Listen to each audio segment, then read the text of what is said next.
this solution that we're going to present to you doesn't work without your participation. Okay. So let me frame this a little bit for everybody in here.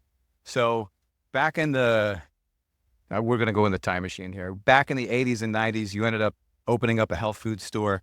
You didn't have a whole lot of competition. You didn't have food, drug, and mass as evolved as it is now. You didn't have the internet. So there was a totally different competitive environment, right? I'm not saying you didn't have your challenges. You certainly did. But if you had a business acumen, you could definitely survive in this environment, no doubt. And you ran the table, right? Brands didn't have a whole lot of leverage. If they wanted to reach a customer, they had to go through you. It was a nice environment, the golden years. Okay. That's kind of over, right? So all of those things have receded, and now you're in a hyper competitive environment. And this is one of the things that we're going to be discussing. Now, that's on the store side of things. On the branded side of things are a little bit different, right? In the beginning, it was a challenge I wasn't a brand back then, so I'm just guessing here. You really had to, we didn't have the leverage. So we really relied on the stores. You couldn't reach people without going through you. Unless you wanted to spend millions of dollars on a TV campaign or try and get these people in a magazine, it just wasn't going to happen. So, but then all of a sudden you have these other sales channels opening up, right? You've got Amazon, you've got Walmart, you've got all of this stuff taking place. So we had more options. And for a period of time, things started to switch around. Okay. So, sorry, I could tell that the volume went up. So, but as of recently, you probably have not paid attention to this, but as a brand, we certainly did, is that a lot of the algorithms online changed. And so where we were making some money, we now no longer do. And so the money gets sucked back out of our pockets and right back into the platform. So they have gotten smart. So we are now in this hyper-competitive environment, just like you are, fighting some of the same entities, surprisingly enough. Okay. So that's sort of the backdrop for this. So let's go back. Pardon me. Hold on a second. So let's go back. This is October of last year. So Jason and I are on a phone call. Micah, he could not make it because he was too busy like starting up other companies and stuff. Can't get an word in edgewise with him. But so Jason and I were on a phone call, and we're like, look, we're feeling a lot of pressure here. We're setting up our business model to promote stores, but they don't know we're doing this. It's an information issue. And some of the brands that are on the shelves just, quite frankly, don't care about you. And so we saw this as, this is an opportunity. If this information were to get out and you were to have some precise information about who the brands are, what they represent, who owns them, this might end up being a game changer, but you have to be given the tools in order to do this. So as this competitive environment is taking place, hold on a minute. Should be switching this around here. Oh, that was the agenda. Sorry, folks.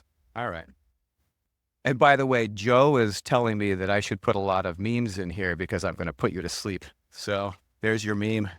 All right. So when this is all taking place, there's been a shift in the marketplace. And this is the problem that you guys already know about, is that a lot of these brands have been purchased and the founders have left. And who owns them now? Well, that's what we're going to talk about. Wall Street does. And this is changing the entire industry. And I would argue probably not in a good way. You can answer that question probably better than I can. Okay. But when we were on the phone call, we're like, I'm not exactly sure how big this problem is, but I can tell you, I think that the runway is short. So we better do something about it, and we better do something about it quick. Nobody's doing anything about it. So because Jason is so smart, I rely on him quite a bit. He went out, did a little bit of research, and he sent me a slide. And the slide sort of has it's the state of the industry. Who owns what and where, okay? And I took a look at that slide, and I was shocked. Now, I thought to myself, this is a perfect illustration of where we are. What if we go to Maho and we present this slide and you take a look at exactly what is going on in the back room? And I'm like, you know what? They probably won't be shocked by this because you're in the weeds all the time. You know exactly who these guys are owned by. We put that slide up at Maho. It was silence. So you just take a look at this. Love to get your feedback on your thoughts on this. So what we're looking at right here, not to put too fine a point on it, all of those companies roll up to investment firms, right? So this is BlackRock and State Street and Fidelity. That's really where this money is going to, right? And if you don't know about it, and we're going to open this up for discussion, I don't know if you understand to the extent. I know that you are aware that these brands are changing hands. That's no doubt about that. I walk into these health food stores throughout this nation. I get an earful. You're angry. I believe me, I totally get it. And not to defend some of these brands that have, essentially been taken over. I could use another word, but that's what's happened. Some of these individuals who have owned these companies, in their good-hearted attempt, we'll say, to expand their operation and get good products into more people's hands, went public. And sometimes they got pushed out. There was a takeover and they lost it. Okay, so not all of it is necessarily nefarious. That being said, some of it is, quite honestly. And some of these brands, they give you platitudes and you know who they are. I'm not going to call them out. And then they see a big check and they take off and we never see them again. So yeah, you got a right to be angry. I get that. But aside from that, we've got to deal with the present, right? Okay. So I think we have an interesting problem here. And you're probably wondering, all right, so what's a brand going to do about it? Like, why are we involved in this? I'm going to tell you just a really quick story. And I bet you any of these guys up on this panel could probably tell you the same or a similar story. I had a woman call me up on Wednesday afternoon and I answer the phone and she says, she tells me her name. Do you remember me? I said, not really. I talk to a lot of people, but she said, well, we had a conversation 2 months ago and you told me 2 months ago that in 2 or 3 months, this problem would go away under the protocol that you ended up putting together for me. And I said, oh God, this is probably not going to end well. However, she started to describe the symptoms that she had. And all of a sudden it came back to me. This person worked in medicine. She was a product of the, allopathic conventional medical system. And she was going to her doctor for 15 years. And she had a parasite problem. It was obvious, totally obvious. She described symptoms that were all over the place. I won't go into the details, but you know the deal. So what I did was I put together a protocol for parasites, obviously. And her doctors were consistently telling her that she didn't have them. They refused to do tests. She got worse and worse and worse. And she was really on the brink when she had called in. And her remark to me was, this saved my life. Now, I'm going to tell you, everyone in this room has a story like that. You probably have 100 of them. Okay? But that's the reason I get up in the morning, and that's the reason that you do what you do. That's the reason you give up on, vacations and probably sacrifice time with family and make those sacrifices within the store. You see these people come in. You see the old woman that comes into the back and, she's given up on her doctor or her doctor has given up on her. You weren't the first choice, but you are the last opportunity for this person. You give them hope, right? That's the connection between you and us, okay? And are you going to get that connection with a brand that is owned by them? I don't know. I'm not here to answer that question. But if you have a brand who has a founder owner at the helm, I can tell you that this passion that you have is more than likely mirrored. And that's where you want to be. So In my opinion, these folks have stakeholders. They have quarterly reports. They go over this stuff. What's the percentage of the market that you owe? How much profit are you making? Where are your costs of goods? Are you lowering them? Are your expenses going lower? How much money are you paying us as stockholders? Where's your dividends? That's those questions. Okay. We have stakeholders too. I answered one of those on a Wednesday. You answer those in your store. They are different. So what I am proposing to you is maybe these motivations are not in alignment with our industry, but this is the direction that we are going.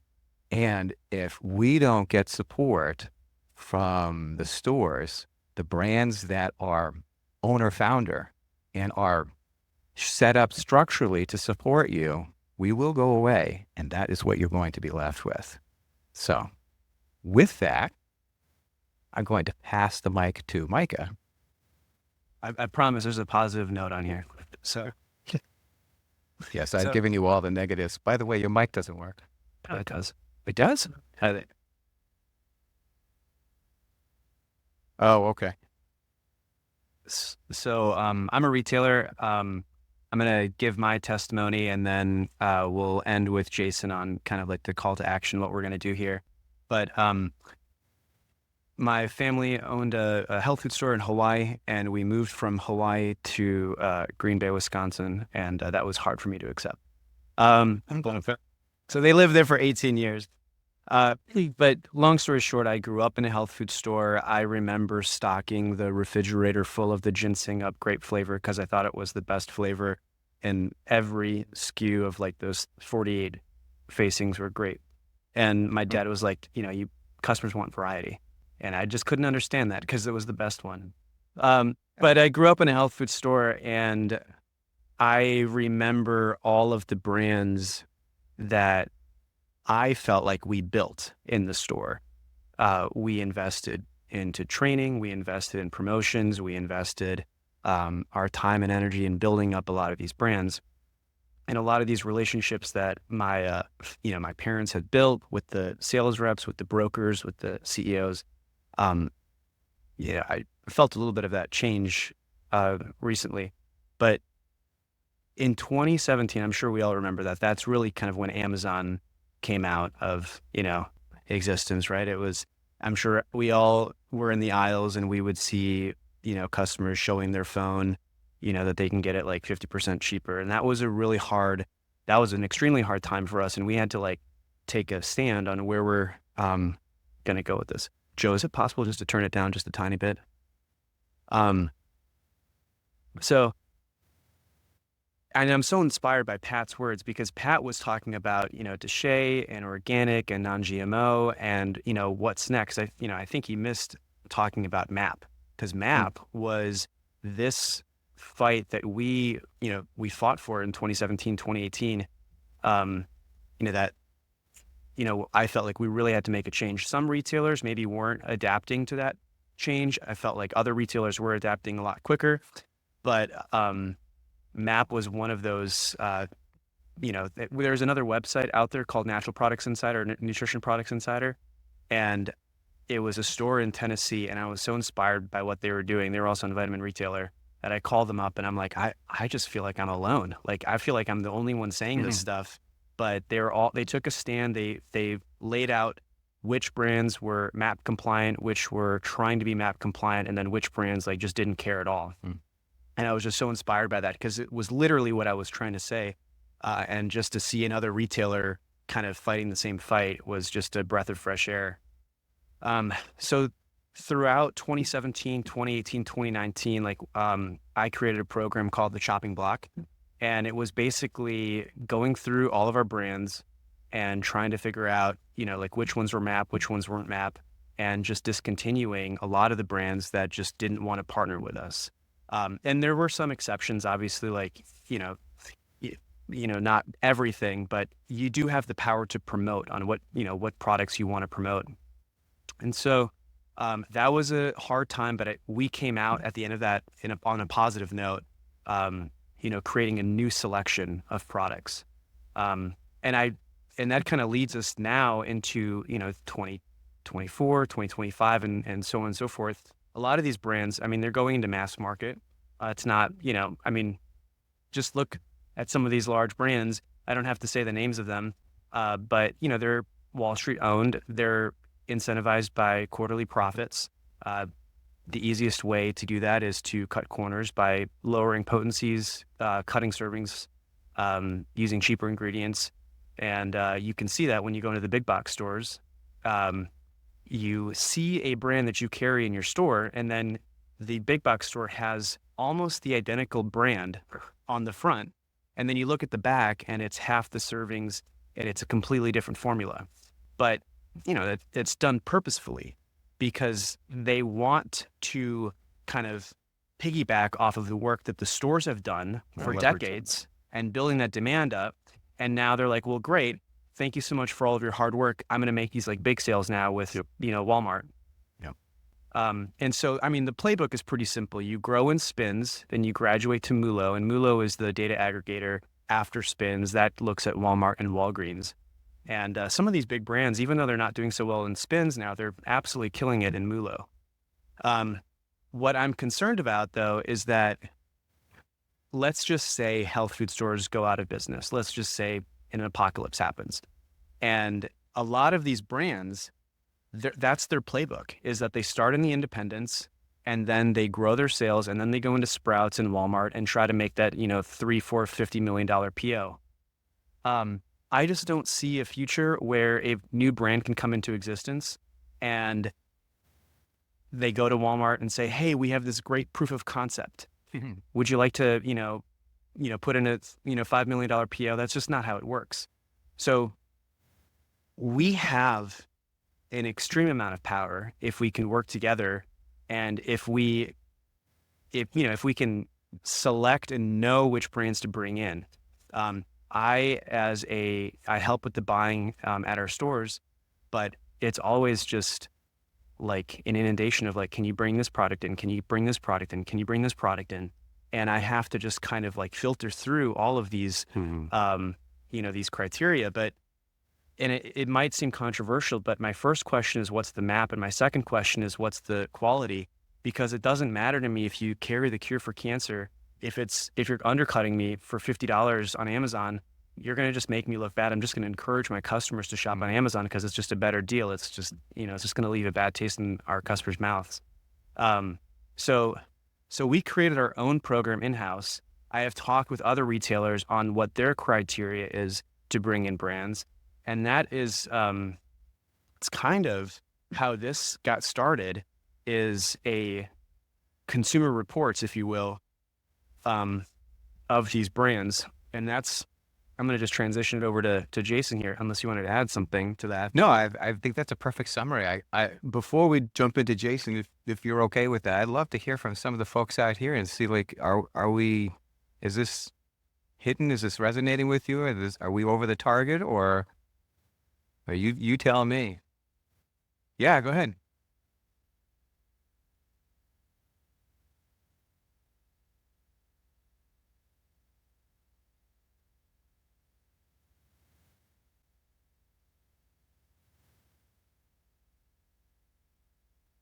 Mm. Yeah, I mean, I think the trend part is important, and there's going to be a panel about this too. I think the trend part is important. However, even if it's a trendy product and it's owned by a company that I don't see a future, I don't want to say a brand, but usually it's short-lived. And also, I don't want to invest in building a company if I know that like next year or in 2 years, they're going to leave us. Like I'm not interested in like making a quick buck. I'm interested in building a relationship, a long-term partnership. And so trends are good. They're important. I wish TikTok called me and said, hey, Tori is going to be popular like next month or in 2 months, but they don't do that. So I think staying on top of the trends is very important. I mean, back in the day, we had a Dr. Oz shelf, because it was like, so I think maybe that's kind of the same trend, or the same kind of like spirit of what you're talking about. But I think it comes down to support, training, margins, and if the brand really wants to partner with the retailer. If I get this feeling that the brand wants to really more partner with Walmart or Target or some of these big box stores, I usually don't go for it. I'll usually try to find a substitute, for that. You have a brand, right? And it's selling a category, but there's many brands that sell that same category. So Yeah. Yeah, no. You. US Weekly, go ahead. Yeah.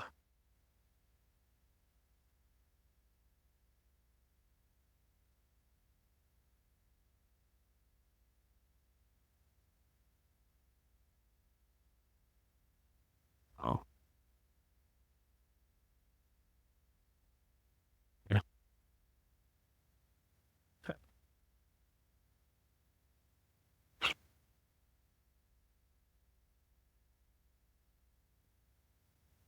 Yeah. Yeah.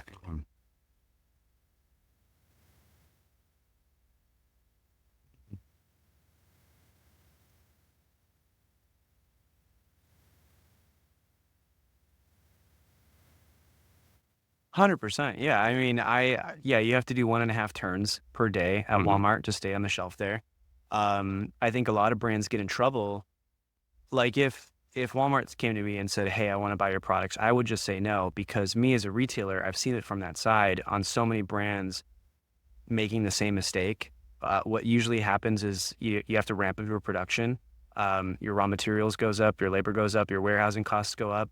And kind of what Pat was talking about, there becomes an endpoint to that where you are successful and then they start demanding, that the lower the margin. They They push only the want to cost. pay this much. Yeah. And now they only want to pay this much. Right. And now they only want to pay this much. I mean, we saw this with Walmart back in the 90s. Walmart would go into community and take over, and all the independent stores would go out of business. But at the end, you've already ramped up production so great. Are you going to just walk away from Walmart and say, no, I can't meet that?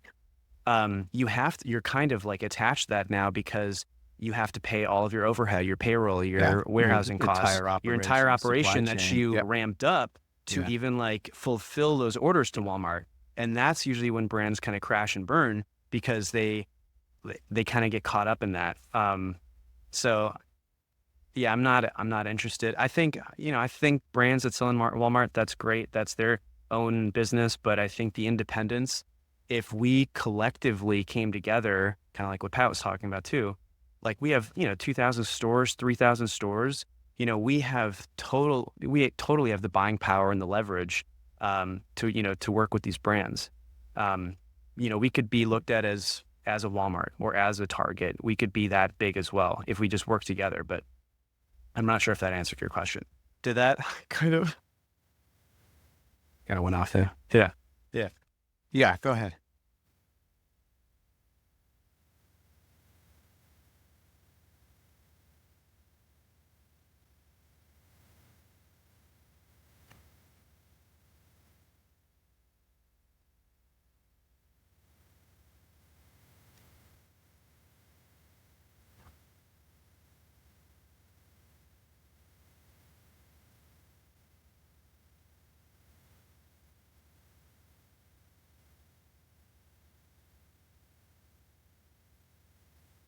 Yeah. Maybe We'll go back to Jason now, and then Okay. you should answer that too. Yeah, I think That was a goal for I think you. that's a great question. Great trip. segue. Thank you for the Thank transition. Yeah. Come see me after class. Okay. Just a quick show of hands. How many people here think this is a problem?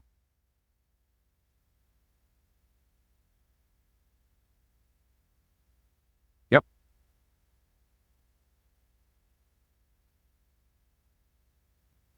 Mm-hmm.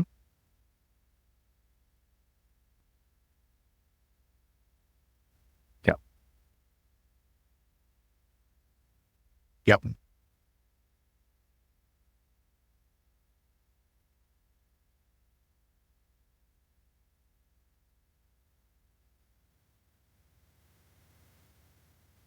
Yeah. Mhm.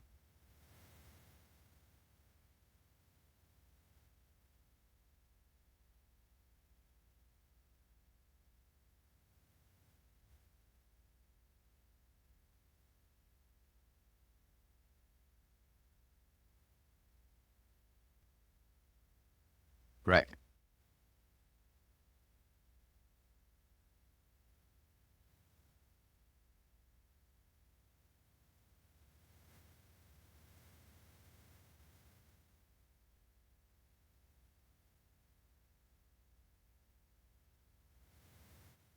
I would agree with you, but I would say this, and that is, I think this is I think this is obviously discouraging. And your point is well taken. It's not the first time we've seen it, but notice that's not the oil industry, number one, which is a little bit more dangerous. I'm not going to necessarily call them out. And so when I left the university, I went right in the pharmaceutical industry and I ran like hell, like my pants were on fire to get out of there. Okay. That's who's coming after us. Okay. So, my, and this is an accelerated pace that we're looking at here too. And I think that when we are in and I'm not discounting what you're saying at all, it's well taken. You're in a hyper competitive environment, so are we. I'm telling you that we're going to go away, and that's what you're going to be left with. This is not the 80s. This is totally different. We got a lot of different sales channels, and they all seem to be screaming red light. So it's slightly different, but yep, yeah,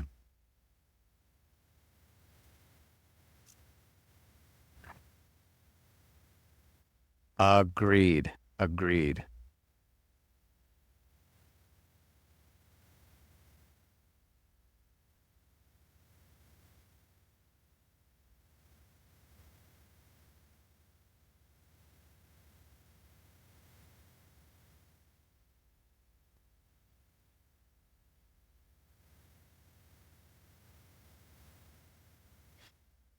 What is your name?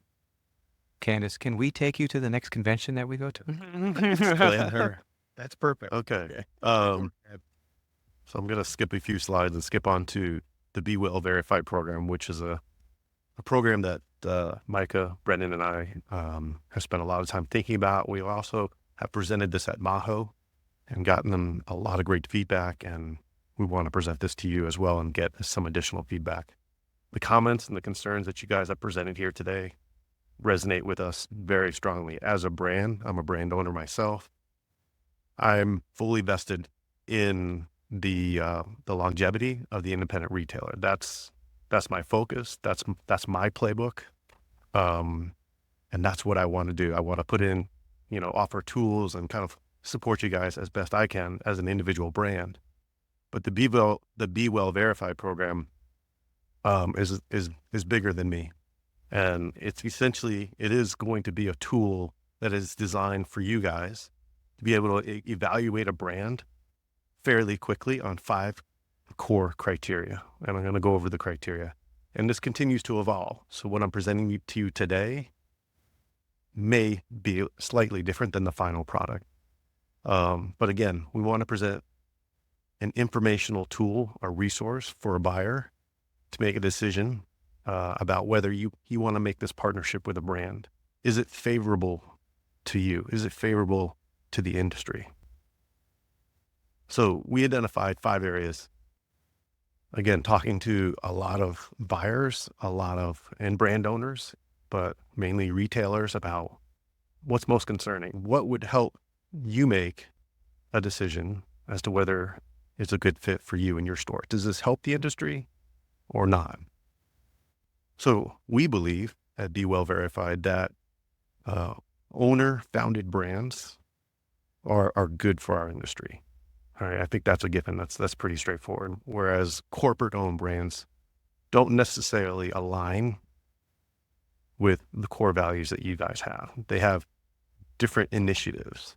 So for my brand, I choose every ingredient. I bet every ingredient that goes in my product every single time I make it. I batch in very small quantities. Just to give you a little insight, like we produce things every 6 months for all of our formulas.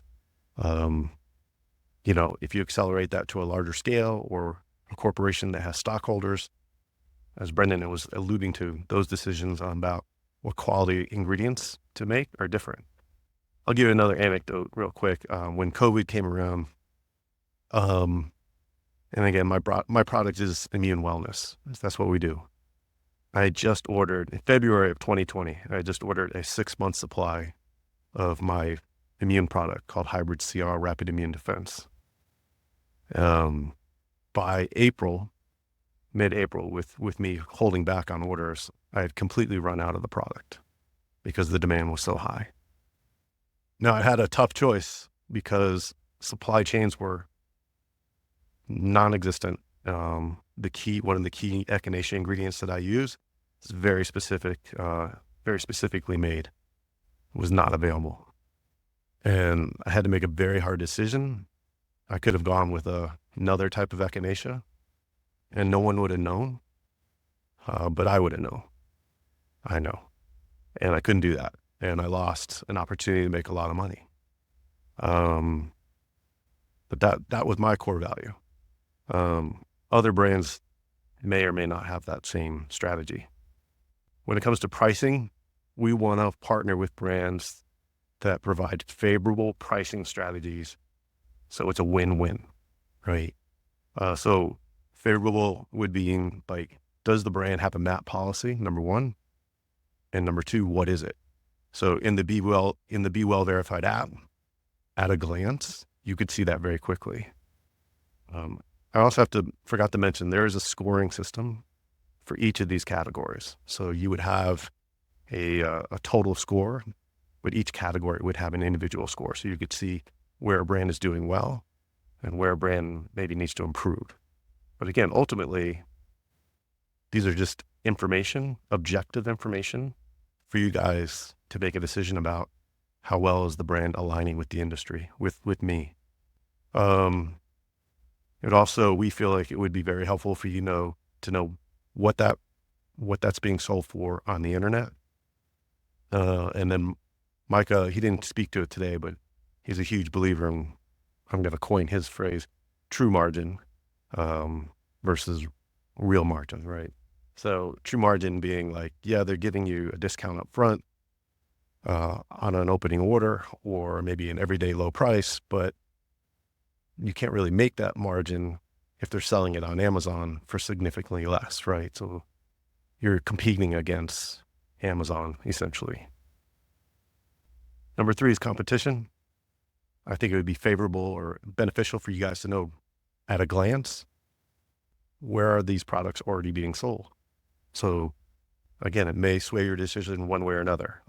So in talking to other buyers, other retailers, we found that it would be helpful to know if they're on Amazon. Are they in any chain drugstores already? CVS, Walgreens, Walmart. Are they being placed in Target? And things like that, big box retailers. And again, there would be a scoring criteria for this as well. Other things that in discussions we found that was important to a retailer is what their distribution availability is. Retailers have told me sometimes they like to place smaller orders. They may not be able to meet a brand's order minimum. So if it's in distribution, that's viewed as favorable. And so we, again, added criteria, basically rewarding brands on a point system if they were in at least one of these. And then we also felt industry support is key. Expos like these, I believe, are very, very important. I want to see more brands investing in expos, more brands investing in education, investing literally here today. So I'd love to see all these trade shows continue to succeed and thrive, because that, again, it directly benefits us, it directly benefits me as a brand if you guys are there, and directly benefits you as well, learning about new products that are supporting our industry. So Be Well Verified is a beta concept right now. And this is where we need your help. And I'm going to ask for 3 things from you guys today. First is each of you got a QR code. All this does is sign you up for our newsletter. So we're not asking any money. It's just basically join us, partner with us, learn what we're doing, and support us in that aspect. We're getting to where we're sending out a newsletter, hopefully once a month, pretty soon. And as we're building momentum, we're going to shows and more shows and talking about this more. This is where you guys come in.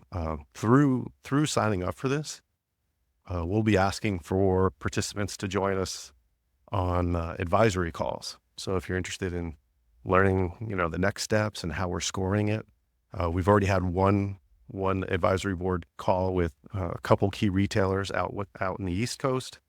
I'd love to invite you guys into a brief Zoom call with us and give us feedback on our scoring system. I'm not going over the scoring system today, but that's something that, again, signing up for the newsletter will bring you up to speed on that. Number 2 is, helping us. So we do have a new podcast that Brendan and I just launched called Unconventional Medicine. I encourage you to subscribe to this. This is where we are promoting the industry. We're talking about relevant health topics. We're also interviewing new and existing brands that are beneficial to our industry. So this is where you could learn about new brands, new topics, trending ideas, trending categories. Again, that's a new podcast we just started, Unconventional Medicine. Third way, I don't have a slide for this, but one way you can support this initiative is supporting us as brands here at the show. Consider bringing us into your store, giving us a shot. That's revenue that we're actually using to fund this. So we're not asking for revenue from any of you directly in the sense of that, but indirectly, when you support us, we're supporting this initiative by doing so. So with that, I'm going to open it up to questions about any of the categories I presented, and I'm very gracious for you guys' attendance today. Thank you so much. You guys have any questions about the scorecard? So yes, go ahead.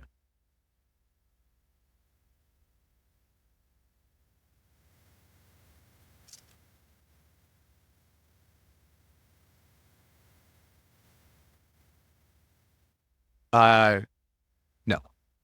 So it's a good question. So this is going to be separate. We're open to conversations, obviously, but essentially what we're trying to present to you is a scorecard, right? So we're going to be listing everybody in there. We've got we'll drop a data download in there. And so this is a one-stop shop, and you can figure out what's the ownership like? How do they treat us on pricing? Where are they in other locations? When you walk into a health food store and you're looking at the shelves, you can start to influence the decisions of a consumer. That's really what you're there for. You have the education. So if you have the perfect information, right? If you know these companies, as opposed to, I'm not going to call them out, but you know who they are. As opposed to those ones that customers come in for and they're like, I really want X, Y, and Z. It's a protein. It's great. Been using it forever. Well, did you know that they're owned by a Wall Street company and they don't really support us? Oh, really? I didn't know that. Yeah. Yeah. Yeah, right. Yeah, no kidding. Yeah, right. Exactly. Drop that right in the front window. The problem is consumers don't know this stuff. So all of the education that you have been doing over the decades to make these other brands a ton of money is the same education you're going to redirect them to somebody who supports you. And you had a great question earlier about training. And we had spoken to some other retail store owners, and they're like, maybe it's not limited to just a scorecard. I mean, have you guys thought about, putting some additional components in there to support the training? And, so we're open to all of these things. I think right now what we're trying to do is we're trying to put together a platform so that you can make better decisions. Where we go from there, honestly is really up to you. This is your scorecard, not ours. If it was my scorecard, we just have our brands on there. It'd be completely useless to you. But we're not doing that. We want to support you because, quite frankly, I wouldn't be here if it wasn't for you. I owe the success of my company to retailers. And I can guarantee you the rest of this panel feels the same way. Yes.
So I love that idea. I think the first phase for Be Well Verified, and probably, I don't want to say the easiest phase, but easier phase is creating a truly objective scoring metric, right?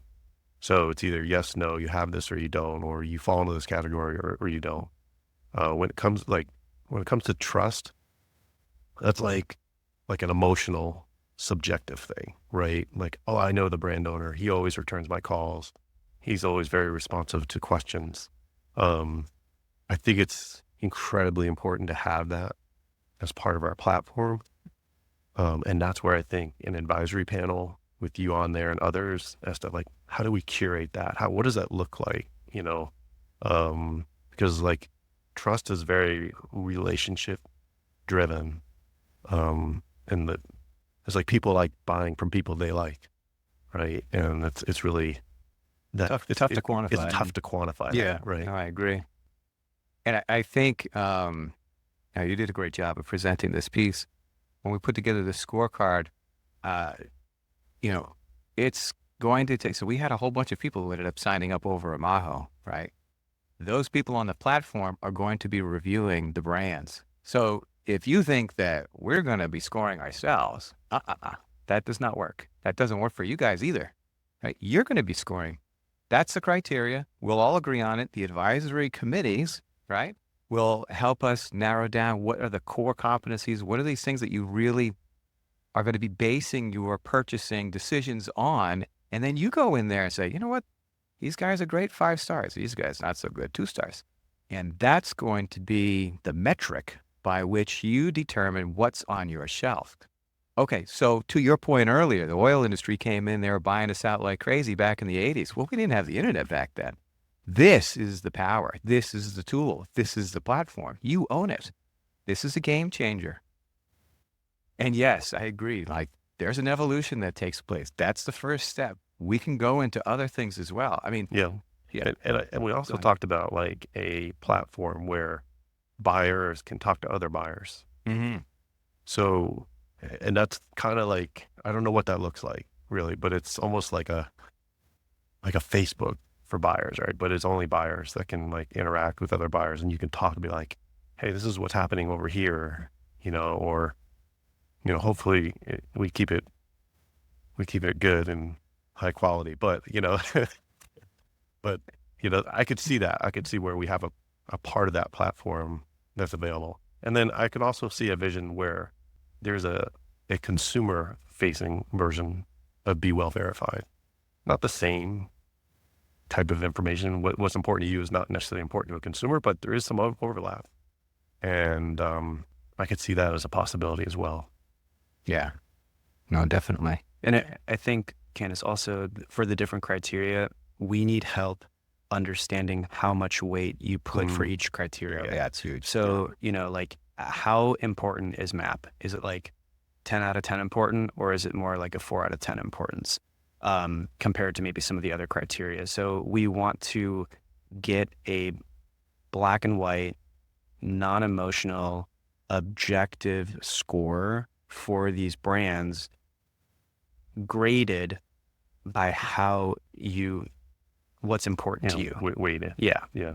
So that's kind of like the end goal, is to have that.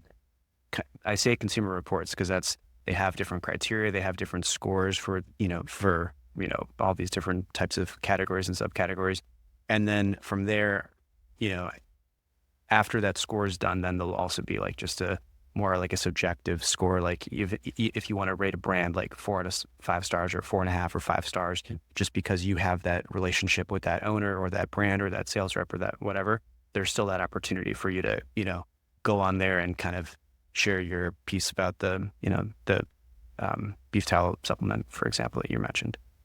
But the tool is like not built for brands. Even though we are building the infrastructure, we need the retail, because I have like my own criteria as a store owner. I spoke with other store owners. They have their own criteria and how to bring in brands and how to judge them and how to, like grade them.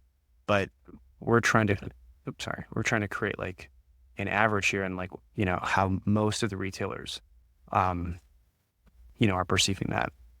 So it's not for us, it's really for the retailers. What was it? My joke was like, if we were building this for us, it would be like having our own self-portrait and putting it in our own bedroom. And like, wait, that's not like the point of this. You have one of those, don't you? No, I don't have one. Yeah. Anyway. Yeah, and I think the other thing that probably needs to be made aware is this is a feedback loop for us, right? You end up giving us a 1 star in a couple of categories. We're looking at this and like, oh no, this is terrible. This is going out to all of the different independent retailers across the nation. Like, we've got to do something about this, right?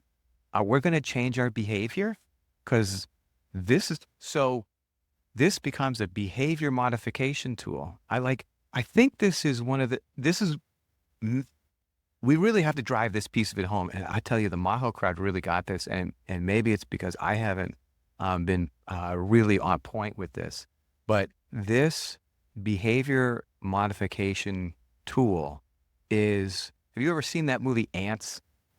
Like, there's a ton of ants. This is like 15 years ago, and this grasshopper is like an old Aesop fable, right?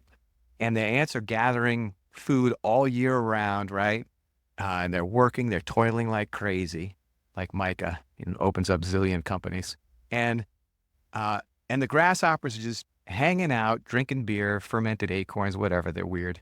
And then they fly down at the end of the season, and they're going to steal all the food. And there's one ant that says, no, that's it. Forget it. Right? And then he's about to get crushed. And all of a sudden, all of the ants get really angry, and they unify. And at that moment, the grasshoppers know game has changed. Back in the 80s, you owned it. This is your opportunity to own it again. This is your platform. That's what we're trying to say. How this morphs and other benefits, communication, training, that will come. I know it will. So I want to make sure that we get that across. I think the other piece of this that's important, it came up, in Maho. And if I was you, I'd be thinking about this, and you probably silently are. And that is, who's paying for this thing? Because whoever pays for it has some level of power and influence. When you guys get on this, and let me say, once we get rolling, I think this is going to snowball. I think this is really going to be a very important tool for you guys. Okay. I think this is going to change a lot of stuff. I really do believe this. But then it's going to be, well, this tool with its power and influence comes responsibility. Who's going to own it? Right? So, and you have to have some level of trust. I think this is really what it comes down to. Hold on. I will get to you. I see it. We're not going to turn this over to some VC. We're not going to be receiving VC money or Wall Street. I mean, that just puts us right back in this pen, right? We have been approached by other suppliers who are also owned by the founder. They have the same value system.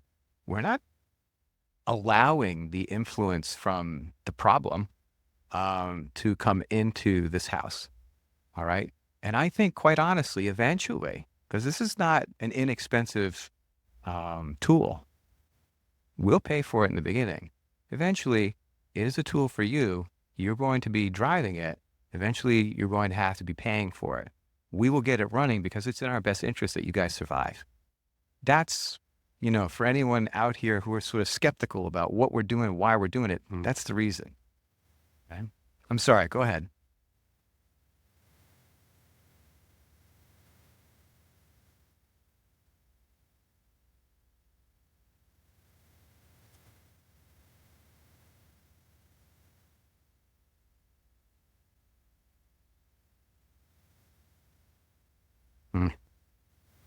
Yeah.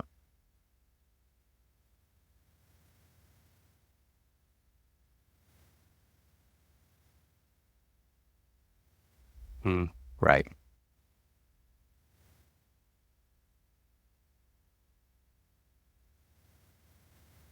Correct. Yeah, that's a great point. And that guy over there who's sort of our producer and our IT guy, he's going to, what's that? Yeah. Oh, are we running on time? Okay, I'm sorry. He's going to, Joe's going to be the one building this thing. He's phenomenal. This is a structure that's definitely going to be, it's going to be great. So, okay, now we can get kicked out, right? Okay. Thank you very much Thank for you your so much, time. Joe. Really Thank you. appreciate it. Appreciate you. Really appreciate it.